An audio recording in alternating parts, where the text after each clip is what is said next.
computers, security systems, satellites. These are just some of the technology that we use so extensively today. But what if one day this technology failed to work? Man is so used to completely relying on technology to carry out many duties that he would be unable to fix or adapt to the problems if it really did stop working, leading to chaos and destruction. This situation is perfectly portrayed in Michael Crichton's novel Jurassic Park, as it explores the potential dangers of relying too much on technology and the consequences that could occur should it fail us, through the metaphor of humans attempting to control genetically recreated dinosaurs.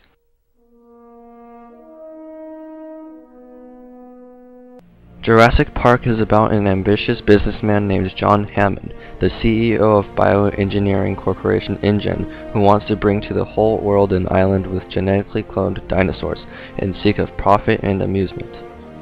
Hammond invites some paleontologists and mathematicians to come inspect and evaluate the island's safety due to some unsettling deaths of InGen workers recently. Despite the criticism of Jurassic Park's system of control and containment of the dinosaurs, Hammond, blinded by greed and his strong trust in Jurassic Park's technology, disregards these warnings. And eventually, a combination of the technology proving unable to live up to its expected roles and the selfish actions of certain employees caused the dinosaurs to break out of their enclosures and start attacking many people in the park. As a result, the survivors in the park must constantly evade the dangerous dinosaurs and at the same time find a way to restore power to the park, all the while still running into technological problems. In order for mankind to avoid chaos and destruction like in Jurassic Park, it must always maintain discipline in its use of technology and make responsible decisions when using such great power. One of Crichton's fundamental points was to show the unpredictable and disastrous results that could occur if man depends on technology for everything and it fails. An example of this is when the Tyrannosaur is out rampaging and attacking many people in the park. Hammond and the staff of Jurassic Park try to devise a plan to contain it, and he suggests using very simple technology to deal with it, such as using tranquilizer guns. However, one of his more insightful employees, Robert Muldoon, points out how ridiculous this idea is, as the Tyrannosaur is so immense and powerful that simple technology like this would not be able to work on it. The comparison of the Tyrannosaur to a 400 or 500 pound animal shows just how ineffective this use of technology is. Hammond's simplistic mindset causes him to be extremely short-sighted and unable to realize just how dangerous his animals are. Along with this, Jurassic Park shows how man will not be able to anticipate the dangers of his procedures when man's short-sightedness causes him to solve complex problems simplistically, which could lead to the demise of mankind. When Dr. Henry Wu, the head geneticist at Jurassic Park, is being questioned about his methods of cloning and creating the dinosaurs, it is obvious just how much Wu carelessly experiments with technology, as he is unable to see the dangers of it. From these actions, it is apparent that Wu and the other geneticists at Jurassic Park handles their animals in a totalitarian way, as they believe that they can control their creations without expecting any resistance.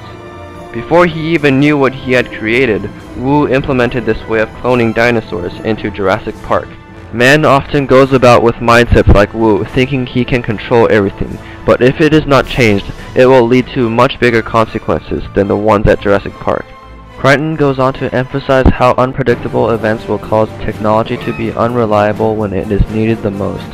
When Dennis Nedry, a secret employee for InGen's rival company Biosyn, tries to steal dinosaur embryos and leave the island, a storm arrives, which he did not account for. It is ironic how Nedry was the one who perpetrated the shutdown of the park's power and ends up getting caught up in the same mess that he created himself. Nedry believed that Biosyn's original plans and technology for him was all that he needed to carry out this plan, but he never calculated in the uncertainties that could get in the way, such as a storm. Even though he had evil intentions, based on Nedry's errors, man needs to consider every single possibility when going through a complex plan, as even the slightest change will have a huge impact. Another major problem shown in Jurassic Park is man's obsession with wealth, and how he will use technology in any way to obtain this welfare. In doing so, man will endanger not only himself, but other people too. Before the guests arrived at the park, Hammond explained his decisions to the staff of Jurassic Park. He emphasized the need to limit manual labor and focus on using technology for everything, all for the sole purpose of gaining money. Hammond's decisions foreshadow the failures that the automated technology will go through, as nothing in this world goes perfectly planned. Hammond displays absurdity here as he completely relies on technology to run the park, just so he can save money, ultimately putting many lives at stake when the technology fails.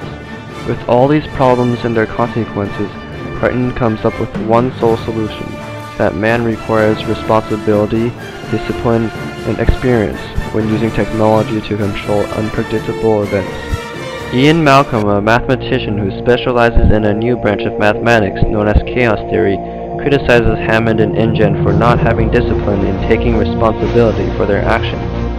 This lack of discipline by InGen will cause numerous technological problems that lead to the collapse of the park, as InGen skips crucial aspects of the park's system that need to be extensively reviewed in order for it to be safe. Malcolm uses the complex logic of chaos theory to explain the imperative need of discipline and responsibility in order to identify flaws in their own systems and possibly fix them. Today, it is obvious that society relies on technology way too much, and a disaster could be just around the corner waiting to happen. Man can learn from the mistakes made by Hammond and the scientists in Jurassic Park by lessening use of technology or developing a greater knowledge and discipline of what he is dealing with before using it. Only then would man be able to escape the terrible fate that he is intertwined with as of now.